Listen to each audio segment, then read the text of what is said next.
ನನ್ನ ಗುರುಗಳಾದಂತಹ ಬ್ರಹ್ಮರ್ಷಿ ಶ್ರೀಪಾದ ಪತ್ರಿಜಿಯವರಿಗೆ ನನ್ನ ಅನಂತ ಆತ್ಮಪೂರ್ವಕ ಪಾದಾಭಿವಂದನೆಗಳು.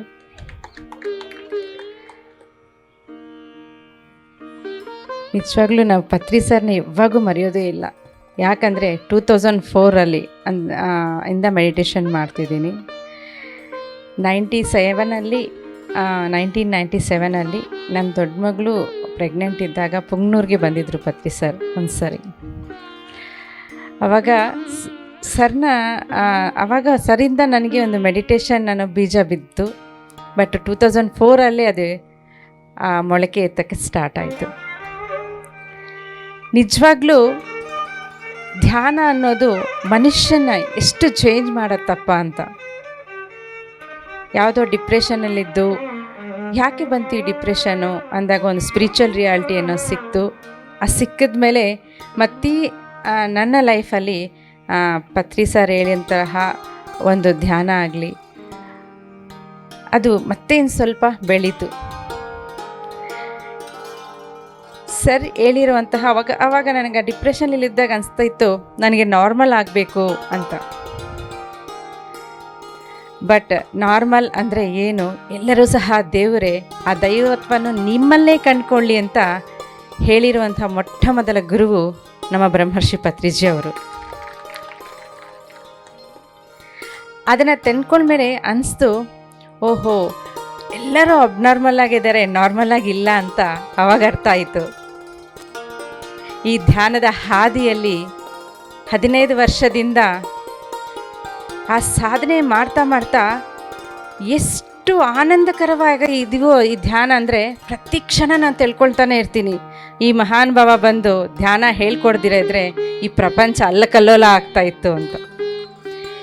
ಇಷ್ಟು ಮಾತ್ರ ನಮ್ಮ ಭೂಮಿ ಒಂದು ಸ್ಥಿರತೆಯಿಂದ ಇಷ್ಟುವರೆಗೂ ಇದೆ ಅಂತ ಹೇಳಿದರೆ ಅದಕ್ಕೆ ಒಂದು ಧ್ಯಾನ, ಅದಕ್ಕೆ ಸಂಬಂಧಪಟ್ಟ ವಿಚಾರಗಳು ಏನಾಗಿರ್ಬೋದು, ಪ್ರತಿಯೊಬ್ಬರಲ್ಲಿ ಆ ಚೇಂಜಸ್ ತರೋದು ಧ್ಯಾನ ಅಂತ ಪತ್ರಿ ಸರ್ ಹೇಳಿಕೊಟ್ರು. ಪ್ರತಿ ಕ್ಷಣ ನಮ್ಮ ಜೊತೆ ಇರ್ತಾರೆ.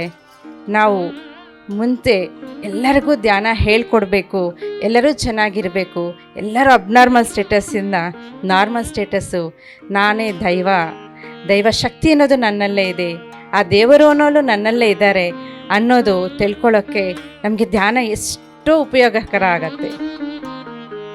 ಅದಕ್ಕೆ ಎಕ್ಸಾಂಪಲ್ ನಮ್ಮ ಲೈಫುಗಳೇ. ಪ್ರತಿಯೊಬ್ಬರು ನಮ್ಮ ಮನೆಯಲ್ಲಿ ನಮ್ಮ ಅತ್ತೆಯವರು ಮೆಡಿಟೇಷನ್ ಮಾಡ್ತಾರೆ, ನಮ್ಮ ಮಾವರು ಮಾಡ್ತಾರೆ, ನಮ್ಮ ಅಮ್ಮ ಮಾಡ್ತಾರೆ, ಅಪ್ಪ ಮಾಡ್ತಾರೆ, ಈಗ ನಮ್ಮ ಚಿಕ್ಕತ್ತೆಯವರು, ಚಿಕ್ಕ ಮಾವ ಅವರು, ಟೋಟಲ್ ಫ್ಯಾಮಿಲಿ ಎಲ್ಲ ಈಗ ಮೆಡಿಟೇಷನಲ್ಲಿ ಇದ್ದೀವಿ. ನಿಜವಾಗ್ಲೂ ನೋಡಿ, ಒಬ್ಬರು ಧ್ಯಾನ ಮಾಡಿದ್ರೆ ಅಲ್ಲಿರುವಂತಹ ಅಲ್ಲಕಲ್ಲೋ ಸ್ಥಿತಿ ಏನಂದರೆ, ಮನೆಗಳಲ್ಲಿ ನೋಡ್ತಿರ್ತೀವಿ ಎಲ್ಲ ಫ್ಯಾಮಿಲಿ ಮೆಂಬರ್ಸ್ ಇದ್ರೂ ಏನೋ ಒಂದು ಪ್ರಾಬ್ಲಮ್ ಏನಂದರೆ ಇದ್ದಕ್ಕಿದ್ದಂಗೆ ಆ ಎಮೋಷನ್ಸ್ ಇಂಬ್ಯಾಲೆನ್ಸ್ ಆಗಿ ಎಷ್ಟೋ ಪ್ರಾಬ್ಲಮ್ಸ್ ಕ್ರಿಯೇಟ್ ಆಗ್ತಿರತ್ತೆ. ಅದಕ್ಕೆಲ್ಲ ನಮ್ಮಲ್ಲೇ ಇದೆ ಸೊಲ್ಯೂಷನ್ ಅಂತ ಯಾವಾಗ ಧ್ಯಾನ ಮಾಡ್ತೀವೋ ಎವ್ರಿಥಿಂಗ್ ಬ್ಯಾಲೆನ್ಸ್ ಆಗಿಬಿಡುತ್ತೆ. ಅಂದರೆ ಫ್ಯಾಮ್ಲಿ ಆನಂದವಾಗಿರ್ಬೋದು, ಫ್ಯಾಮ್ಲಿ ಬ್ಲಿಸ್ಫುಲ್ ಸ್ಟೇಟಸ್ಸಲ್ಲಿರ್ಬೋದು, ಯಾವಾಗೂ ಎಂಜಾಯ್ ಮಾಡ್ಬೋದು ಲೈಫ್ನ. ಧ್ಯಾನದಿಂದ ಇಷ್ಟು ಎಂಜಾಯ್ಮೆಂಟ್ ಅನ್ನೋ ಸಿಗತ್ತಾ ಅಂತ ಅನಿಸುತ್ತೆ. ನಿಜವಾಗ್ಲೂ ಪ್ರತಿಯೊಬ್ಬರೂ ಪ್ರತಿನಿತ್ಯ ಅವರಲ್ಲಿರುವಂತಹ ಕಸವನ್ನು, ನಾವು ಮನೆಯಲ್ಲಿ ಯಾವ ಥರ ಕಸ ಹೊರಗಡೆ ಹಾಕ್ತೀವೋ ದಿವಸ, ಈ ಮನೆಯಲ್ಲಿರುವಂತಹ ಕಸವನ್ನು ಹೊರಗಡೆ ಆಗೋಕ್ಕೆ ಧ್ಯಾನ ಅನ್ನೋದು ಎಷ್ಟೋ ನಮಗೆ ಹೆಲ್ಪ್ ಮಾಡುತ್ತೆ.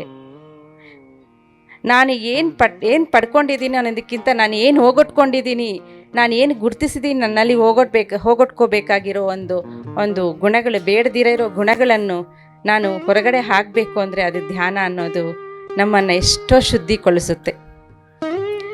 ನಮ್ಮ 7 ಶರೀರಗಳನ್ನು ಕ್ಲೀನ್ ಮಾಡುತ್ತಾ, ನೀನು ಇಲ್ಲಿ ಬಂದಿರೋದು ಭೂಮಿ ಮೇಲೆ ಎಂಜಾಯ್ ಮಾಡೋಕ್ಕೆ ಹೊತ್ತು ಇಲ್ಲಿ ಕಷ್ಟ, ಇದು ಒಂದು ಭೂಮಿ ಮೇಲೆ ಜೀವನ ಅನ್ನೋದು ಕಷ್ಟ ಅನ್ನೋದಕ್ಕಲ್ಲ. ಆ ದೈವತ್ವವನ್ನು ನೀನು ಯಾವಾಗ ಎಂಜಾಯ್ ಮಾಡ್ತೀಯ ಅಂದರೆ, ಯಾರಾದರೆ ಧ್ಯಾನ ಅನ್ನೋದು ಲೈಫಲ್ಲಿ ಇಂಪ್ಲಿಮೆಂಟ್ ಮಾಡ್ಕೊಂಡಿದ್ದಾರೋ ಅವರು ಎಲ್ಲನೂ ಲಕ್ಷಾಂತರ ಜನ ಎಲ್ಲನೂ ಧ್ಯಾನ ಮಾಡ್ತಾ ಒಳ್ಳೆ ಹಾದಿಯಲ್ಲಿ ಹೋಗ್ತಾ ವೆಜಿಟೇರಿಯನ್ಸ್ ಆಗಿ ಒಳ್ಳೆ ಆಹಾರ ಸಸ್ಯಾಹಾರವನ್ನು ತಗೊಳ್ತಾ ನಮ್ಮ ಜೀವನವನ್ನು ಎಷ್ಟು ಆನಂದವಾಗಿ ಇಟ್ಕೋಬೇಕು ಅಂತ PSSM ಮೂಮೆಂಟಲ್ಲಿ ಪ್ರತಿಯೊಂದು ಕ್ಷಣ ಪ್ರತಿಯೊಂದು ನಾಲೆಡ್ಜು, ಆಧ್ಯಾತ್ಮಿಕತೆ ಅನ್ನೋದು ಯಾವಾಗೂ ಅಪ್ಡೇಟ್ ಆಗ್ತಾನೆ ಇರುತ್ತೆ ನಮ್ಮ ಜ್ಞಾನಕ್ಕೆ ತಕ್ಕೊಂದು. ನಾವು ಎಷ್ಟೋ ಈಗ ಭಗವದ್ಗೀತೆ ಓದ್ತಿದ್ದೀವಿ ಅಂದರೆ ಅದು ಎಷ್ಟು ಭಗವದ್ಗೀತೆ ನಮ್ಮ ಜ್ಞಾನಕ್ಕೆ ತಕ್ಕಂಗೆ ಅದು ಅರ್ಥ ಆಗತ್ತೆ. ನನಗೆ ಮುಂಚೆ ಭಗವದ್ಗೀತೆ ಓದೋವಾಗ ಅಲ್ಲಿ ಯಾರು ಏನು ಅರ್ಥ ಹೇಳಿದಾರೆ ಅಷ್ಟು ಮಾತ್ರನೇ ಅರ್ಥ ಆಗ್ತಿತ್ತು. ಈಗ ಭಗವದ್ಗೀತೆ ಓದ್ತಿದ್ರೆ ನನ್ನ ಜ್ಞಾನ ಎಷ್ಟು ಬೆಳೀತಾ ಇರುತ್ತೋ ಅದು ಎಲ್ಲ ನಾನೇ, ಅದು ನಾನೇ ಅಂತ ಅನಿಸುತ್ತೆ. ಅಂದರೆ ಆ ಭಗವಂತನ ನಾನೇ, ಕೃಷ್ಣ ಅನ್ನೋವನು ನಾನೇ, ನನ್ನಲ್ಲೇ ಇದ್ದಾನೆ ಆ ಕೃಷ್ಣ ಅನ್ನೋವನು, ಆ ಆನಂದ ಅನ್ನೋದು ನನ್ನಲ್ಲೇ ಇದೆ ಅಂತ ಪ್ರತಿಯೊಂದು ಕ್ಷಣನೂ, ಪ್ರತಿಯೊಂದು ಆಧ್ಯಾತ್ಮಿಕತೆಯಿಂದ ನಾವು ಪ್ರತಿಯೊಂದು ದೃಷ್ಟಿಕೋನನೂ ಚೇಂಜ್ ಆಗುತ್ತೆ. ಜ್ಞಾನಕ್ಕೆ ತಕ್ಕಂಗೆ ನಮ್ಮ ದೃಷ್ಟಿಕೋನನೂ ಚೇಂಜ್ ಆಗುತ್ತೆ ಅಂತ ನನ್ನ ಈ ಧ್ಯಾನದಿಂದ ಕಲ್ತಿದ್ದೀನಿ. ಎಲ್ಲರೂ ಧ್ಯಾನ ಮಾಡಿ ಎಲ್ಲರೂ ಆನಂದವಾಗಿರಬೇಕು ಅನ್ನೋ ಉದ್ದೇಶದಿಂದನೇ ಇವತ್ತಿನ ಕಾರ್ಯಕ್ರಮ ಕೂಡ ನಾವಿಲ್ಲಿ ಇಟ್ಕೊಂಡಿರೋದು. ಮತ್ತು ಪಿರಮಿಡ್ ಜೊತೆಗೆ ಪಿರಮಿಡ್ ಎನರ್ಜಿನ ಯೂಸ್ ಮಾಡಿ ಆ ಪಿರಮಿಡ್ ಎನರ್ಜಿನ ಬಳಸ್ಕೊಂಡಾಗ ನಾವು ಇನ್ನೂ ಎಷ್ಟು ಮುಂದಕ್ಕೆ ಹೋಗ್ಬೋದು, ನಮ್ಮನ್ನು ಇನ್ನೂ ಎಷ್ಟು ಚೆನ್ನಾಗಿ ನಾವು ಉದ್ಧಾರ ಮಾಡ್ಕೋಬೋದು ಅಂತ ನಾವು ಮಾಡ್ಕೋಬೋದು. ಇನ್ನು ಕೃಷ್ಣ ಹೇಳಿದ್ದಾರೆ, ಉದ್ಧರೇನ ಆತ್ಮಾನ ಮುದ್ಧರೇತೆ ಅಂತ. ಸೊ ನಿನ್ನನ್ನು ನೀನೇ ಉದ್ಧಾರ ಮಾಡ್ಕೊಳಕ್ಕಾಗುತ್ತೆ ಹೊತ್ತು ಪಕ್ಕದವರು ಉದ್ಧಾರ ಮಾಡೋಕ್ಕಾಗಲ್ಲ. ಇದು ಈ ಥರ ಸಣ್ಣ ಪ್ರೋಗ್ರಾಮು ಸತ್ಸಂಗ ಇದ್ದಾಗ ನಾವು ಅದರಲ್ಲಿ ಪಾಲ್ಗೊಂಡು ಅದನ್ನೆಲ್ಲ ತಿಳ್ಕೊಂಡು ಆವಾಗ ಟೈಮ್ ಸ್ಪೆಂಡ್ ಮಾಡಿದಾಗ ಅದು ನಮಗೋಸ್ಕರ ನಾವು ಟೈಮ್ ಸ್ಪೆಂಡ್ ಮಾಡ್ದಂಗೆ. ಸೊ ಇವತ್ತೆಲ್ಲರೂ ಫ್ರೆಂಡ್ಸ್ ಬಂದು ಇದನ್ನು ಪಡೀತಾ ಇರೋದಕ್ಕೆ ತುಂಬ ಥ್ಯಾಂಕ್ಸನ್ನು, ಧನ್ಯವಾದಗಳನ್ನ ಅರ್ಪಿಸ್ಕೊಳ್ತಾ ಇದ್ದೀನಿ. Thank you friends. ದಯವಿಟ್ಟು PMC ವೀಕ್ಷಿಸಿ, ಸಬ್ಸ್ಕ್ರೈಬ್ ಮಾಡಿ, ಲೈಕ್ ಮಾಡಿ, ಶೇರ್ ಮಾಡಿ and give your experiences for PMC. Record your experiences so that the whole world will know your experiences.